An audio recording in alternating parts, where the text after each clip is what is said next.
What is good, my gang? Hello there. We are back outside, trackside. In today's video, we're gonna be talking about train horns. And if you don't know what train horns are, they are the railroad's best #1 warning system for people to get out of their way. But we're just not gonna be talking about any train horn specifically. We're gonna be talking about one. Only one. What the fuck? That is Go Transit's K5CA horn. Damn it! One of the worst, absolute worst train horn to ever exist and to ever be made by Nathan Airchime. Huh? Now, because Canada wanted an emergency horn system because we have so many residents that like to fucking complain about the loudness of a train horn, Nathan came up with the idea where you have a two-mode horn. Your regular and emergency. Regular being at like a low volume kind of, and you have emergency being at full blast. Now here's the thing, why couldn't you just use full blast? Well, like I said before, the residents like to complain a lot. Well, we can thank everyone in Ontario for all that. They just don't know how to keep their fucking mouths shut. Now, for all the residents of Ontario, just keep your fucking mouth shut, don't complain to Go Transit nor the company, and just leave the horns be. Now, the last thing that I can hear about Go Transit is just blasting their emergency horn through literally every crossing and just doing a 14L through every quiet zone of Niagara Falls or any other lakeshore line or in the Greater Toronto area. That's just my best respectful thought.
I didn't actually mean to sound extremely rude to the Ontario residents, but it is really true that the Ontario residents like to complain too much, especially when it comes to loud noises.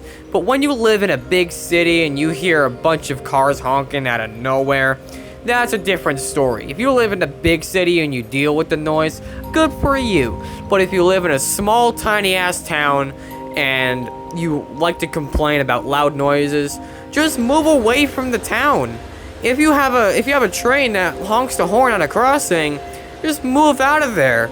Just get away from the crossing. Or hell, move to the big city if you have to, just so you can get used to loud noises. And that's not my fault. That's yours. That's honestly your fault for living too close to the damn tracks. But anyways, getting back on topic about the K5CA. The K5CA is used on multiple commuter railroads, such as Sound, Go, and Coaster. There are several others that I can't really name up because I've never heard of these other commuter railroads in the US, but I'm more familiar with Sound, Go, and Coaster. That's about it. Also, not to mention Via. Via Rail also uses the famous K5CA horn on a lot of their locomotives. Most of the P42s.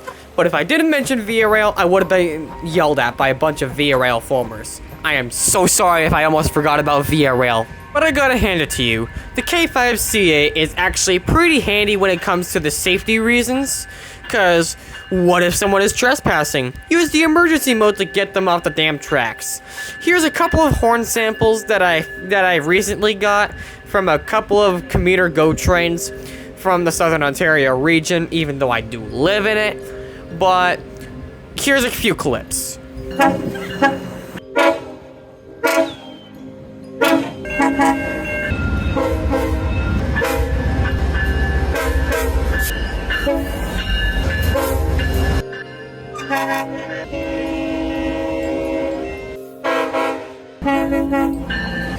Honestly, I have to say that the Via ones are much more better than the Go Transit ones. The Go Transit ones sound like absolute ass. I just find the K5CAs on Via Rail much more better, but in my honest opinion, I still think that the K5CA is still the worst, but when it's properly tuned, you'll love it.